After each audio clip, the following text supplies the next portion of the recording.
Good morning. Today we are joined by the iconic Federica Labanca. Hello. Hello. So Federica is born in Milan, London-based, and is a super talented art director, which I personally adore anything you do. And today Federica is going to chat with us about her life, her fashionable journey into this industry, her beautiful work she did recently with huge brands like Dolce & Gabbana and Prada. And yeah, thank you for joining us, Federica. Thank you for having me. I always want to be introduced like that. With pleasure. So I want to start by asking you about your recent trip to Ibiza. How was it? And can you give us an inside scoop into the experience? Right, so that trip was quite something. I hosted and organized everything with Sunglass Hut and the Me Hotel group.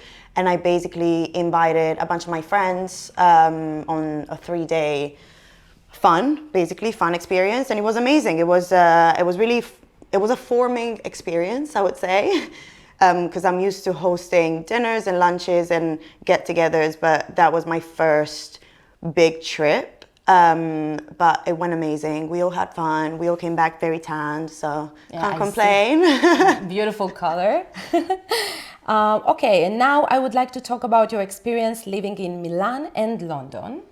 In your opinion, what is the biggest difference when it comes to fashion cultures between these two cities? Right, so I obviously love Milan, but I'm not that biased anymore because I consider London as my home now. When it comes to work, I'm really vocal about the fact that the UK in general is so much better, the opportunity is so much better here.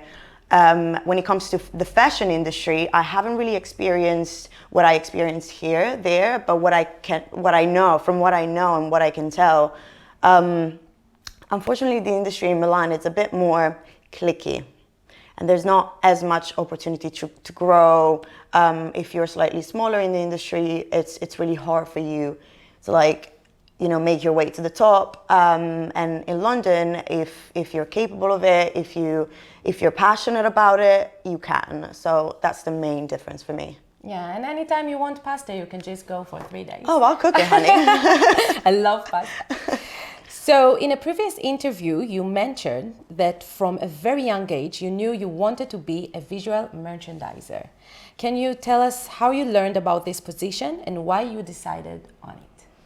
So I started really at the bottom of the ladder because I started as a sales assistant in store, and I was so young that, often happens that when you're so young, you're a bit lost. You don't necessarily know what you want to do in life.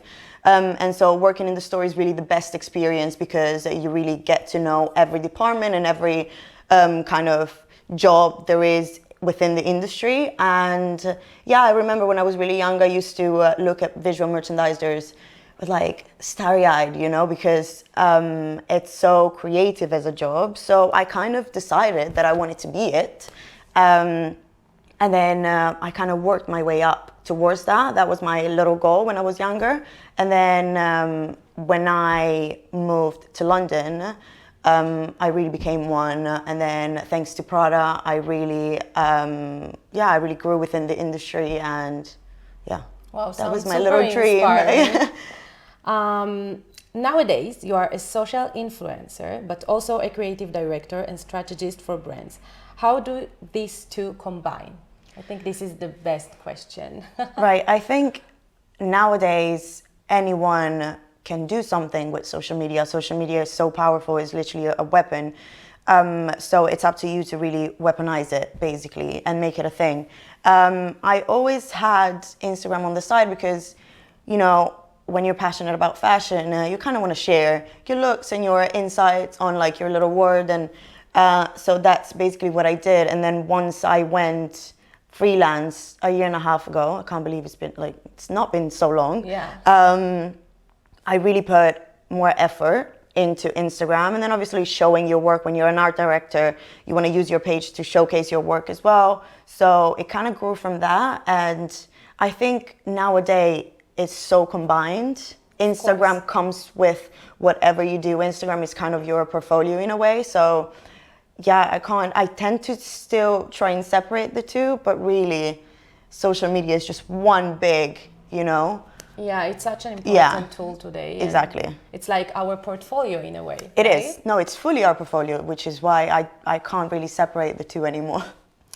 Yeah, so where do you feel happiest? Behind the camera or in front? Right, this is a hard one. I would say behind the camera because I love strategizing and like when I have a vision, I don't. So the thing is, it's easier when I'm in front of the camera because being an art director, I envision the whole picture. So when I do it, it's just easier because I'm the only one inside my brain, if that makes sense. Yeah. So sometimes it's easier, but it's really hard to separate because a lot of brands attach my persona, my Instagram persona to my art direction. So they want both combined, which means most of the time they want me in front of the camera. So I'm really happy both in front and behind the camera, but I would say probably behind makes me more, it gives me more satisfaction to just like direct the shoot and like see the vision and see the vision come to life with someone else, basically. Yeah, it makes so much sense. As you might have experienced, fashion is often dismissed when it comes to cataloging it as an art. So, what would be your advice to celebrate fashion as an art form in our everyday outfits? Well, listen, fashion is an art, period. Maybe I'm really vocal about this. I grew up being passionate about fashion, like the fashion of our parents' years, right? Now fashion is tricky, let's say, because there's a lot of designers are trying most of the time to like achieve viral moments, social media, and like they want to go viral. It's kind of like a competition on who goes viral first, which is a shame because there's still incredible designers out there. So fashion was an art in the first place and still is. It's just a matter of separating the craft and the viral part of it. But I think the way you dress is the way you are, and you can be so many personalities depending on how you dress. So for me personally, it's always been a matter of dressing for how I feel, and that itself is an art because you can really be so many people, right? I can wear something casual because today I'm feeling a bit like groggy and not really having it for the day, but then the next day I can wear a gown and feel fabulous, and that's an art itself, right? I so relate to it. It's the same for me, the moods and you know, how we dress.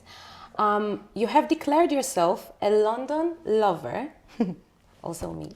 What are some of your favorite hidden gems to shop around the city?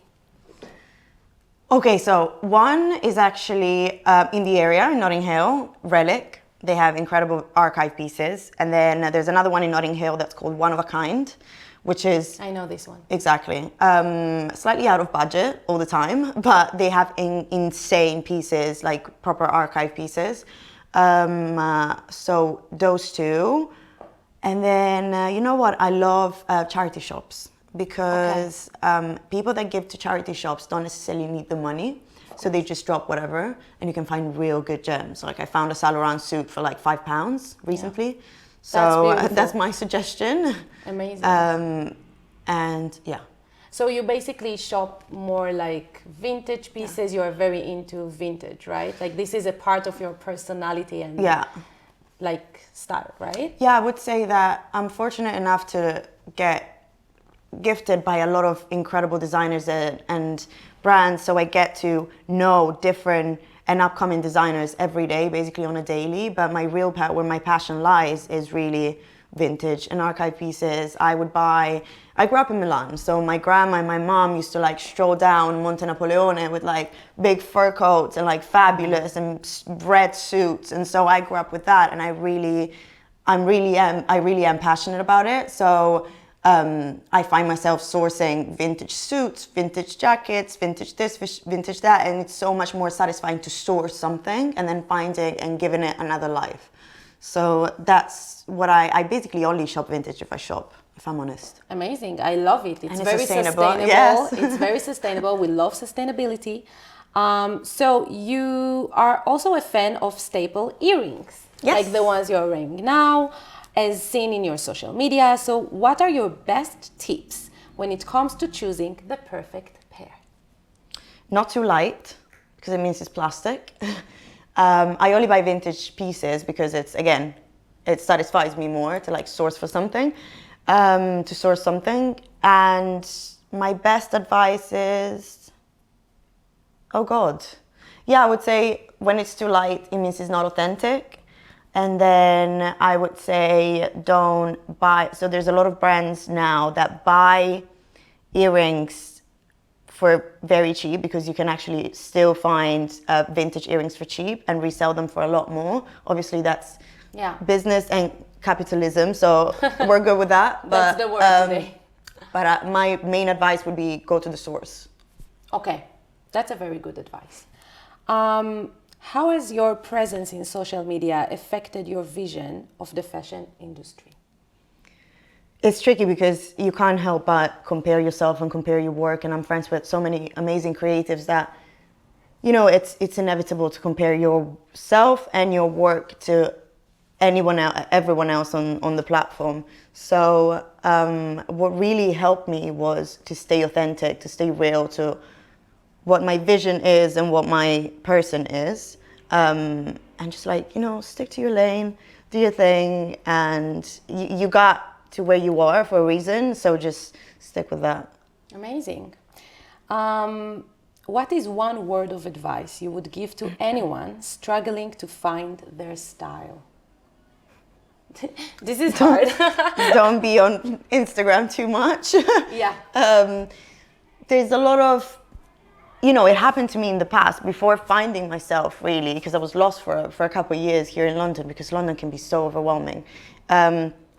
There's a lot of, again, comparing and stuff. So I myself used to tend to look at someone's style and be like, oh, I like that. That's my style. I want that to be my style. But that's the biggest mistake, because it's not authentic to you, there's only so much you can copy and imitate, and then it runs out, and then you're back at square one. So it takes time to find your own style. Like, it takes time to find your own person in this world, basically. I don't want to get too deep, but like, it's true.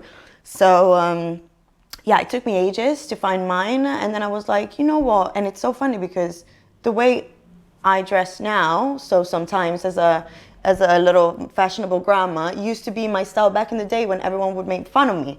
So that shows that really your style and who you are is who you began with most of the time. Definitely. And then it evolves, and now I play with fashion a lot, but it takes time. But don't use Instagram or social media as a tool to find your own style, if that makes sense. It's very important to stick to your own voice. I totally feel the same. To what do you attribute your success on social media? Is that am I successful? I think you are very successful. I hate saying that, but it works for me, and that's successful to me, because, you know, if it works for me and I'm happy where I am now, and actually I'm never happy with where I am, because I always want more, but I'm content with what I have now, and that's the most important thing. Don't let anyone say if you're successful or not. If you're happy with what you're doing in that moment, that's success to me. Of course, I remember when I saw your page for the first time, and I was like, wow, this girl is so special. I like that you had like your own voice, and that your style was very authentic and unique, and not like anyone else that you see. And I feel that it's really important nowadays, just like 100%, you said. So I remember when I saw your Instagram, I was like, wow, I'm obsessed with her. And this is really important to me. Exactly. So now we will enter our final segment, in which we ask a few staple rapid fire questions to all our guests. Are you ready? Yeah. Okay, so what is your favorite color of the moment? Purple. Purple? Yeah. Wow. You wouldn't say, but purple. Okay, what is your favorite place in London to eat? Zephyr. Wow. Mainstream, but yeah. Amazing. I love it. What is your favorite vacation destination? Italy. Same. Heels or flats? Heels. Heels? Yeah. Amazing. I'm with you. If you could have a matcha with anyone, alive or dead, who would that be? Liza Minnelli, Why? because she's an icon. I love it.